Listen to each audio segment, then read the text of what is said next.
So the specifics of the forecast is that we were going to have a disruption either due to war or to the sanctions that were going to force the Russians to basically export less.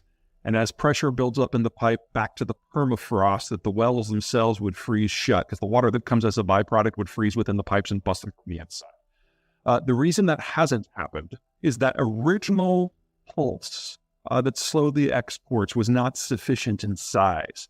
The Russians were able to shut in wells in non-permafrost zones, specifically Tatarstan and Bashkiristan. And so they only shut in about 1 million barrels a day for about 6 to 8 weeks, and then we're able to kick that back up again. I would argue that this is still going to happen. It's just going to take a little bit longer. The specific issue to watch for is on January 1, the sanctions regime on maritime insurance expands from any Russian flagged vessel to any vessel carrying any Russian cargo. That combined with the oil price cap that the Europeans are about to adopt is probably going to lock in at least 2 or 3 million barrels a day, and that's more than enough to cause that pump freeze. And once that happens, that stuff is offline for decades. What about the natural gas fields in the Netherlands? Couldn't opening those fields up solve the German energy challenge? According to the Dutch, if you take much more natural gas out of that, they're going to have flooding. And remember that the majority of the Netherlands is below sea level already, so that is a non-trivial concern. So they're very nervous for a number of reasons about playing that card. Now, the North Sea overall is a better play, and the Norwegians are doing everything they can to increase output as much as they can. But even if you open the Dutch fields all the way, you're probably only going to solve about 5 to 10% of the problem. People forget that oil and natural gas are the internationally traded fossil fuels. What we're seeing Europe doing is going en masse back to wood and coal. In fact, about 70% of the electricity that was generated in Germany this last month was coal and lignite. And we think of wood as a supplement, but it is as carbon intensive as lignite if you're burning it for either power or heat. And we are seeing the Europeans go to that at a pace that we have not seen since the dawn of the early industrial age when people were making charcoal en masse.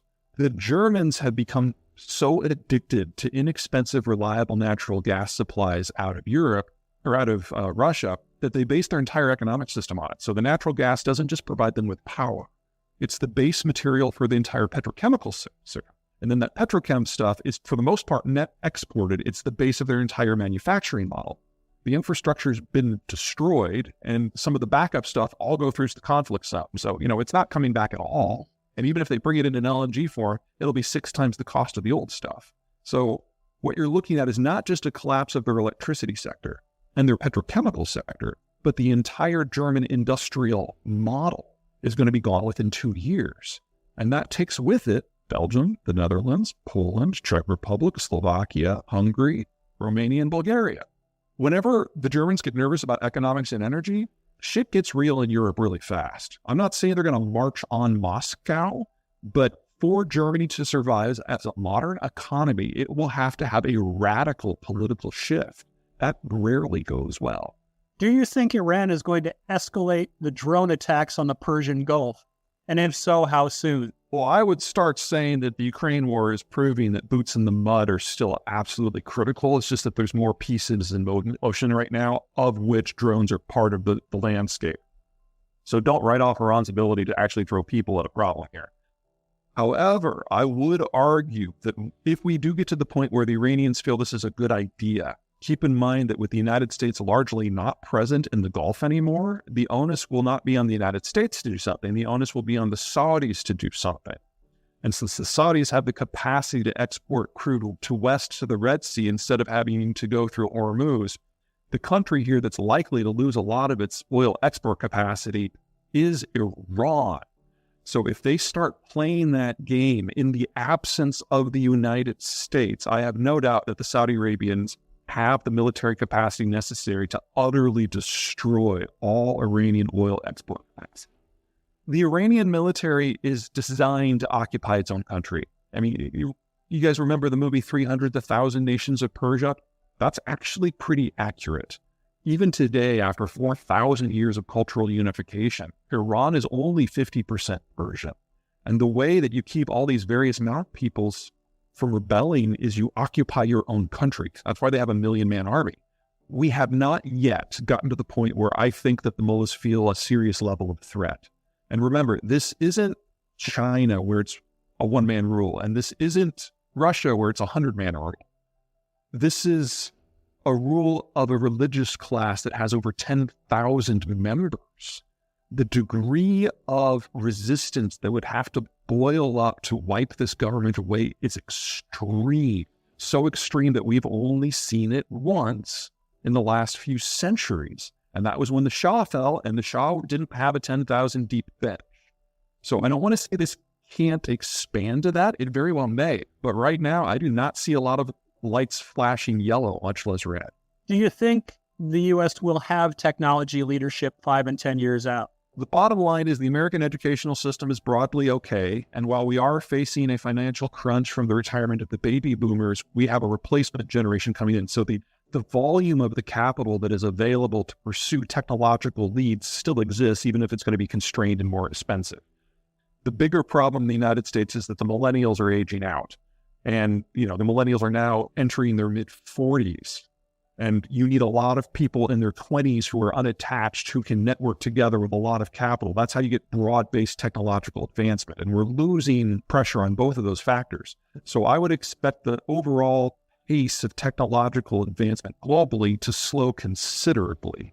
And the technologies that we do pursue are going to be ones that are pretty close to being operationalized and prototyped already. We're just not going to have the capacity to go for the broad base anymore. And we're already seeing that in Silicon Valley with the liquidation of a lot of the staffs at most of these big tech companies. But compared to everyone else, we're still by far the tallest of the midgets, if you will. And the millennial class in the United States is larger than the millennial class in the rest of the free world combined. And even though the boomers are retiring, we have the least distorted demographic structure of all of the free world. And so we will still have more capital available. So a slower pace, fewer breakthroughs, less broad-based progress. Not all semiconductors are created equal. The semiconductor you put in your smart light bulb is not the same thing that is in your cell phone. Cell phones, satellites, large-scale power management systems, servers, computers, those are the high end. And we do that better than anyone else. By value, we produce more semiconductors than everyone else in the world put together. And the competitors in that space are Japan, South Korea, and Taiwan. So when you see the Biden administration with things like the CHIPS Act, encouraging fab facilities to pop up in the United States, we are competing with our partners. The mid-level chips, where the shortages have been because of COVID, that's aerospace, that's automotive. We don't make those, but neither do the Chinese. Those are made in Thailand and Malaysia.